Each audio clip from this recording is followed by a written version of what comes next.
ಪ್ರಜಾಸೌಧಕ್ಕೆ ಗುರುತಿಸಿದ ಸ್ಥಳ ಬದಲಾವಣೆಗೆ ಆಗ್ರಹಿಸಿ ಪಟ್ಟಣ ಬಂದ್ ಯಶಸ್ವಿ. ಧರಣಿ ಸತ್ಯಾಗ್ರಹ ಆರಂಭ. ವಿವಿಧ ಸಂಘಟನೆಗಳ ಬೆಂಬಲ.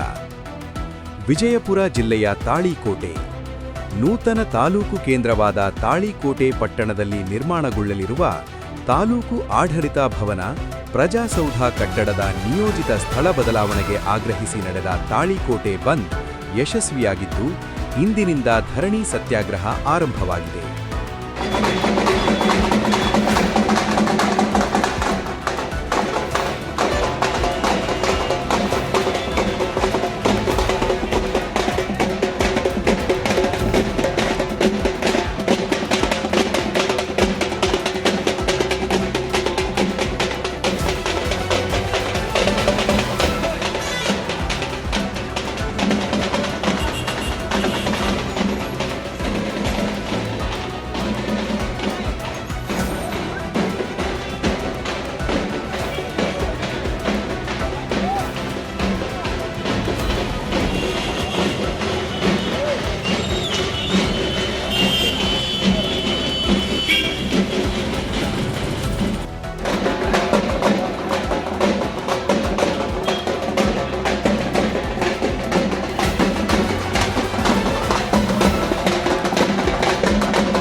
ನಿಯೋಜಿತ ಸ್ಥಳ ತಾಳಿಕೋಟಿ ಪಟ್ಟಣದಿಂದ ಸುಮಾರು 4ರಿಂದ 5 ಕಿಲೋಮೀಟರ್ ದೂರದಲ್ಲಿದೆ.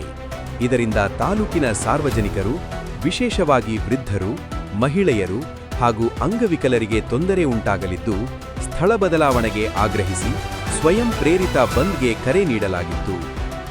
ಬಂದ್ ಹಿನ್ನೆಲೆಯಲ್ಲಿ ಇಂದು ಬೆಳಿಗ್ಗೆಯಿಂದಲೇ ಪಟ್ಟಣ ಬಿಕೋ ಎನ್ನುವ ಪರಿಸ್ಥಿತಿ ನಿರ್ಮಾಣವಾಗಿತ್ತು. ಎಲ್ಲ ಅಂಗಡಿ ಮುಂಗಟ್ಟುಗಳು, ಕಾಯಿಪಲ್ಲೆ ಬಜಾರ್ ಬಂದ್ ಆಗಿದ್ದವು. ಬಸ್ ಸಂಚಾರ ಎಂದಿನಂತೆ ಇತ್ತು. ಶಾಲಾ ಕಾಲೇಜುಗಳು ಪರೀಕ್ಷೆ ಹಿನ್ನೆಲೆಯಲ್ಲಿ ಆರಂಭವಾಗಿದ್ದವು. ಪಟ್ಟಣದ ಅಂಬೇಡ್ಕರ್ ವೃತ್ತದಿಂದ ಆರಂಭವಾದ ಪ್ರತಿಭಟನಾ ರ್ಯಾಲಿಯು ಕತ್ರಿ ಬಜಾರ, ಶಿವಾಜಿ ವೃತ್ತ ಮೂಲಕ ಹಾಯ್ದು ಬಸವೇಶ್ವರ ವೃತ್ತದ ಮೂಲಕ ಆಗಮಿಸಿ ಬಸವೇಶ್ವರ ವೃತ್ತದಲ್ಲಿ ಧರಣಿ ಸತ್ಯಾಗ್ರಹವನ್ನು ಆರಂಭಿಸಲಾಯಿತು. ಧರಣಿ ಸತ್ಯಾಗ್ರಹವನ್ನುದ್ದೇಶಿ ಮಾತನಾಡಿದ ಮಾಜಿ ಬಿಜೆಪಿ ಜಿಲ್ಲಾ ಅಧ್ಯಕ್ಷರಾದ ಆರ್.ಎಸ್. ಪಾಟೀಲ್ ಕೂಚಬಾಳ, ನಾವು ಯಾರ ವಿರುದ್ಧ ಅಲ್ಲ, ಯಾರ ಪರ ಅಲ್ಲ, ಇದರಲ್ಲಿ ರಾಜಕೀಯ ಇಲ್ಲ. ನಮ್ದೇ ಒಂದೇ ಒಂದು ಉದ್ದೇಶ, ಸಾರ್ವಜನಿಕರ ಅನುಕೂಲಕ್ಕಾಗಿ ಪ್ರಜಾಸೌಧ ನಗರದಲ್ಲಿ ಆಗಬೇಕು ಎಂದು ಹೇಳಿದರು. ಸಮಿತಿ ಅಧ್ಯಕ್ಷ ದಶರಥ್ ಸಿಂಗ್ ಮಾತನಾಡಿ, ಈಗ ಗುರುತಿಸಿರುವ ಸ್ಥಳವು ಸಾರ್ವಜನಿಕರಿಗೆ ಅನುಕೂಲವಲ್ಲ. ಆದ್ದರಿಂದ ಪ್ರಜಾಸೌಧ ಕಟ್ಟಡವನ್ನು ತಾಳಿಕೋಟಿ ಪಟ್ಟಣದ ವ್ಯಾಪ್ತಿಯಲ್ಲಿಯೇ ನಿರ್ಮಿಸಬೇಕು ಎಂದು ಒತ್ತಾಯಿಸಿದರು. ಬಂದ್ಗೆ ವ್ಯಾಪಾರಸ್ಥರು, ವಿವಿಧ ಸಂಘಟನೆಗಳ ಪದಾಧಿಕಾರಿಗಳು, ಸಂಘ ಸಂಸ್ಥೆಗಳ ಪ್ರತಿನಿಧಿಗಳು, ಬೀದಿಬದಿ ವ್ಯಾಪಾರಸ್ಥರು ಹಾಗೂ ಎಲ್ಲಾ ಸಮುದಾಯಗಳ ಮುಖಂಡರು ಬೆಂಬಲ ಸೂಚಿಸಿದರು.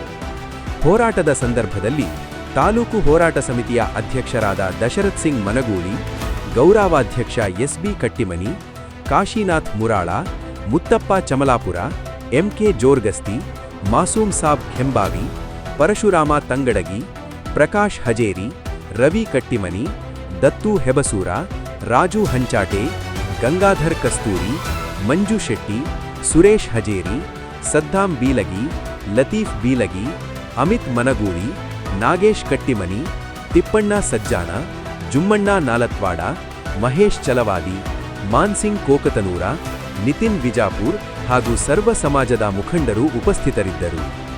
ವರದಿ ರಮೇಶ್ ದಲ್ಲಾಳಿ, ಪ್ರಜಾಧ್ವನಿ, ಕನ್ನಡ ನ್ಯೂಸ್ ಚಾನೆಲ್, ತಾಳಿಕೋಟೆ.